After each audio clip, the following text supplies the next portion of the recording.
भारत ने ऐसा समझौता कर लिया है जिससे आने वाले समय में व्यापार, रोजगार और निवेश की तस्वीर बदल सकती है? क्या इस एक फैसले से भारतीय कंपनियों, छात्रों और छोटे कारोबारियों को बड़ा फायदा मिलने वाला है? और आखिर क्यों पूरी दुनिया की नजर इस समय प्रधानमंत्री नरेंद्र मोदी की न्यूजीलैंड यात्रा पर टिकी हुई है? प्रधानमंत्री नरेंद्र मोदी अपने 3 देशों के विदेशी दौरे के आखिरी पड़ाव में न्यूजीलैंड पहुंचे। सबसे खास बात यह है कि करीब 40 साल बाद किसी भारतीय प्रधानमंत्री ने न्यूजीलैंड की यात्रा की है। इससे पहले साल 1986 में तत्कालीन प्रधानमंत्री राजीव गांधी वहां गए थे। इसलिए इस दौरे को दोनों देशों के रिश्तों के लिए एक अहम कदम माना जा रहा है। ऑकलैंड पहुंचने के बाद प्रधानमंत्री का गर्मजोशी के साथ स्वागत किया गया। वहां रहने वाले भारतीय समुदाय में इस दौरे को लेकर काफी उत्साह देखने को मिला। किया ओरा मोदी नाम के खास सांस्कृतिक कार्यक्रम में बड़ी संख्या में लोग शामिल हुए। यह नजारा बताता है कि विदेश में रहने वाले भारतीय आज भी अपने देश से कितना गहरा जुड़ाव रखते हैं। अब बात करते हैं इस दौरे की सबसे बड़ी वजह की। भारत और न्यूजीलैंड के बीच फ्री ट्रेड एग्रीमेंट यानी FTA को लेकर बड़ी चर्चा हो रही है।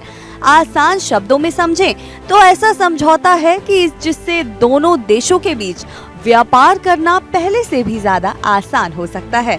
बताया जा रहा है कि कई सामानों पर लगने वाले शुल्क में राहत मिलेगी। इससे दोनों देशों के कारोबार को नई रफ्तार मिलने की उम्मीद है। अगर यह समझौता पूरी तरह लागू होता है तो भारत में कपड़ा, चमड़ा, फुटवेयर, इंजीनियरिंग और जेम्स और ज्वेलरी जैसे उद्योगों को फायदा मिल सकता है। छोटे उद्योगों और नए कारोबारियों के लिए भी नए अवसर बन सकते हैं। इसके साथ ही भारतीय छात्रों और कुशल पेशेवरों के लिए भी नए रास्ते खोलने की उम्मीद जताई जा रही है। निवेश, स्टार्टअप और हरित ऊर्जा जैसे क्षेत्रों में भी सहयोग बढ़ सकता है। हालांकि भारत ने अपने किसानों और डेयरी क्षेत्रों के हितों का भी ध्यान रखा है। यही वजह है कि संवेदनशील कृषि और डेयरी उत्पादों को लेकर सावधानी बरती गई है ताकि देश के किसानों को किसी भी तरह का नुकसान ना हो। कुल मिलाकर यह दौरा सिर्फ एक विदेश यात्रा नहीं बल्कि भारत और न्यूजीलैंड के बीच भरोसे और व्यापार साझेदारी को नई मजबूती देने की कोशिश की गई है।